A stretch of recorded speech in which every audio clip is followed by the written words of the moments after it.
comes from the Gospel of Matthew. This is a continuation of Jesus' Sermon on the Mount, which is what we've been hearing for the last couple of weeks. So this is part C, I think, of the Sermon on the Mount. You have heard that it was said to those of ancient times, "You shall not murder, and whoever murders shall be liable to judgment." But I say to you that if you are angry with a brother or sister, you will be liable to judgment. And if you insult a brother or sister, you will be liable to council.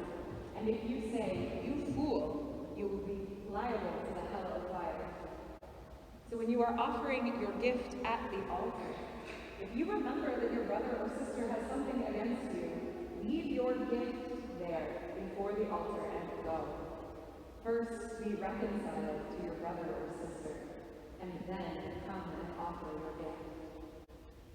Come to terms quickly with your accuser while you are on the way to court with them, or your accuser may hand you over to the judge, and the judge to guard, and you will be thrown into prison. Truly, I tell you, you will never get out until you have paid the last penny. You have heard that it was said, "You shall not commit adultery." But I say to you that everyone who looks at a woman with lust has already committed adultery with her in his heart. If your right eye causes you to sin, tear it out and throw it away. It is better for you to lose one of your members than for your whole body to be thrown into hell. And if your right hand causes you to sin, cut it off and throw it away. It is better for you to lose one of your members than for your whole body to go into hell. This is the word of the Lord. These are some intense words here, right? We are not maybe used to hearing Jesus casually talking about dismemberment and tearing off body parts and things. This is not the kind of stuff we generally see on nice prayer cards or taught in Sunday schools. And yet, this is the Bible passage that we've got today. So let's dig in and see if there is something that we can get out of this. So like I said at the beginning, this passage is another piece of Jesus' Sermon on the Mount, which was sort of his thesis. The Sermon on the Mount was all of Jesus' theology and ministry condensed down into one passage, distilled down so that it could be taught to the gathered masses that were there listening to him. And the point of today's piece here today is about how we are supposed to live with each other. How are we supposed to live with each other when we make each other so angry? When we mess up so often? Jesus says a lot in these two little paragraphs, but so much of it boils down to reconciliation. And luckily for us, we are living in a city itself that is a testament to that very idea: reconciliation, coming together. Berlin has so much to teach us about what it means to be reconciled to one another. If you look at this image, you can see one tiny piece of an example of somewhere where we see reconciliation in the city of Berlin. I don't know if any of you recognize this statue, but it is a statue called Reconciliation by the sculptor Josefina de Vasconcelos, and it is sitting outside of a chapel that is part of the Berlin Wall Memorial, and the chapel is called Chapel of Reconciliation. And this statue sits right outside of the open entry doors to that chapel. And actually, the Chapel of Reconciliation itself is sort of a perfect example of what reconciliation can look like. And I think it might teach us what Jesus was trying to get at a couple thousand years ago. So where we now find the Chapel of the Reconciliation on Bernauer Strasse, which is in Mitte, we once would have found the Protestant Church of Reconciliation.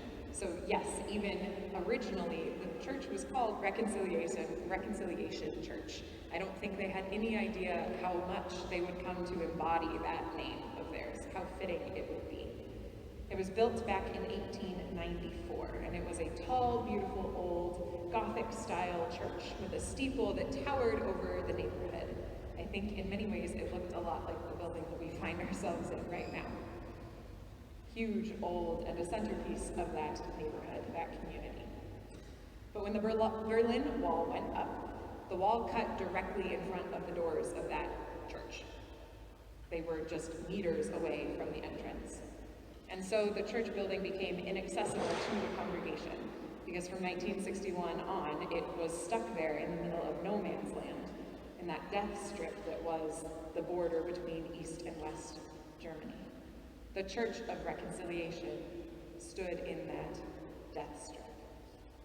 I think that is something really, really powerful in and of itself.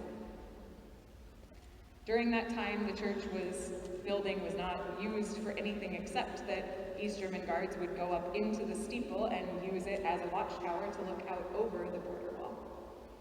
A very different use than that church was intended for. But just because it was there doesn't mean the congregation stopped meeting. The congregation kept meeting even though they couldn't be in their own church. They were cut off from their building, but they still worshiped. They watched their church explode and crumble in front of them, because in 1985 the church was destroyed by order of East German authorities to really clear out that death strip so that it would be less, so that there would be less chance of people crossing. And so there are devastating and iconic images of that church sanctuary just bursting into ash, and then that tower leaning and eventually falling and just toppling on top of what used to be the sanctuary in one heaping mound of ash and smoke. It crumbled in front of them, and it lay there as abandoned rubble for years. But when the wall came down, that congregation, which never stopped being a congregation despite not having a building, they created a new chapel. And it was in the same site as before. It was in the same site as their old original church building, but it wasn't a reconstruction of their old building. They didn't simply replicate what was there before. It was a new creation. And they built it inspired by the old, but also totally in awareness of their present reality, and with a vision for a new and different future. If you ever get to see it, I think it's really, really beautiful. The Chapel of Reconciliation, the new one, which was dedicated in 2000, is a smaller, rounded, natural building. It's made of wood slats and pressed earth, and it's surrounded by rye fields, which have actually been planted in 6 different sites around Europe, all on places of really conflicted history, which is really, really cool that this monument has not only impacted this city, but so many other places. Pieces of the original building are integrated into the new chapel. So the altar piece, for example, the old original one, which is mostly destroyed and is mangled, hangs over the new altar table that they've constructed, which is sitting on top of the original foundation stone that was under the altar in the first church to begin with. There are layers and layers of new and old that together build a new meaning, all working together for something different. The whole chapel emphasizes connection. Connection to the earth, connection between what was, what is, and what could be, connection to each other, like we see in the statue that's right outside its doors. Nothing about the Chapel of Reconciliation is simplified. It's not an easy space to go into and totally understand immediately. But that's also not how reconciliation is either. Reconciliation isn't simple, but it is possible. Jesus said, "I say to you that if you are angry with a brother or sister, if you insult a sibling, if you call them names, you will be liable for it. So when you come to the altar and you remember that you are in conflict with one of your siblings, leave your gift and go. First, be reconciled." This is a serious charge. Jesus is not kidding here. Jesus is not just being extreme to try and prove a point here, although he does get hyperbolic in the next paragraph. But this piece about what we're called to do for reconciliation, it's a real claim on our lives. It's a serious expectation of us. When we know that we've messed up, when we know that we've wronged someone, or when we know that somebody thinks that we've wronged them, we're supposed to do something about it. Like I said, it's not easy, but it is possible. The Sermon on the Mount is Jesus' expansion on the laws of God. Too often, we as Christians find ourselves dismissing what we sometimes call the Old Testament or the Hebrew Bible, and we end up saying, and I don't think we do this on purpose, but we say things like, well, back in the old days, there were all these laws and rules, and then Jesus came and freed us from all that. Now we don't have to worry about that at all, and we live in this new freedom. But that's not exactly true. That's not what Jesus did. Jesus does free us, but not from the law. Jesus frees us for the law, which is complicated, I know, but I'll get there. We heard a couple weeks ago at the beginning of the Sermon on the Mount, Jesus said, I have not come to abolish the law, but to fulfill it. Jesus was a devout and a faithful Jew. He did not come to replace the laws that God gave to the ancient Israelites. Jesus came to explain them further to us, to help us really get the point of what God was talking about all those years ago, and to see where we lost track of things. And what is the point of the law? Why have these different rules and expectations? Why did Jesus preach this sermon about how to live together? The point is to learn how to live together in right relationship that protects and cares and looks out for the vulnerable, where we take care of one another. We are made for a life full of connection, a life that is abundant with relationship. But relationships are hard. Relationship means conflict. It means disagreement. It means anger and hurt sometimes. And so if we're made to live in relationship, we have to learn how to deal with that. We have to learn how to be reconciled to one another. Where our text said, come to terms with your accuser, it's a little different in the Greek. Our English says, come to terms with your accuser, but the Greek uses a word that we just don't really have a good translation for in English. There's no direct parallel in it. But the sense is to be well disposed, to be good intention, to be a blessing, or more, maybe most accurately summarized, to be friends.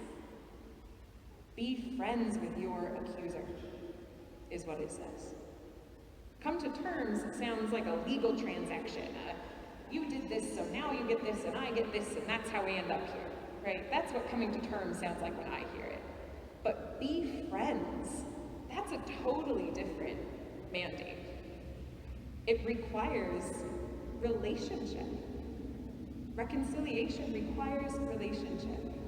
It means wishing blessings and nurturing well wishes. They're a state of being together. And it requires us to actually see each other.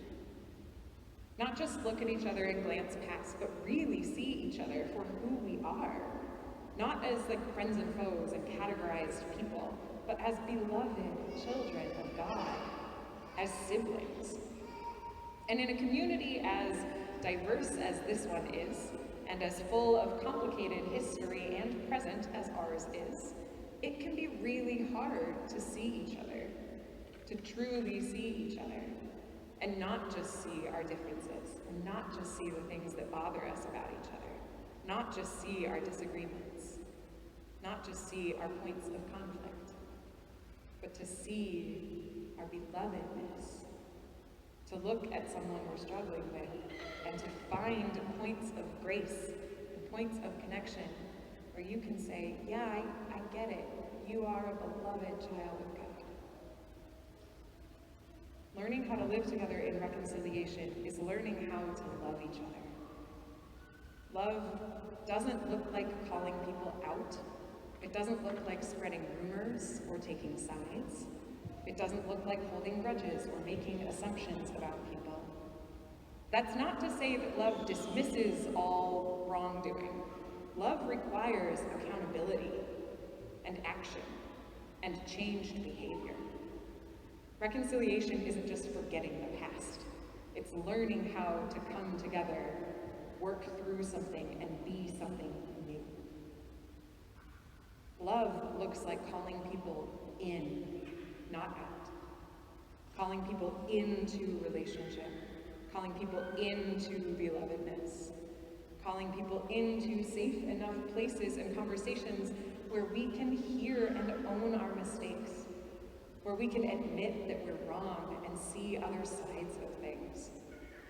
A place where we can hear and trust that just because we screwed up does not make us a screw up.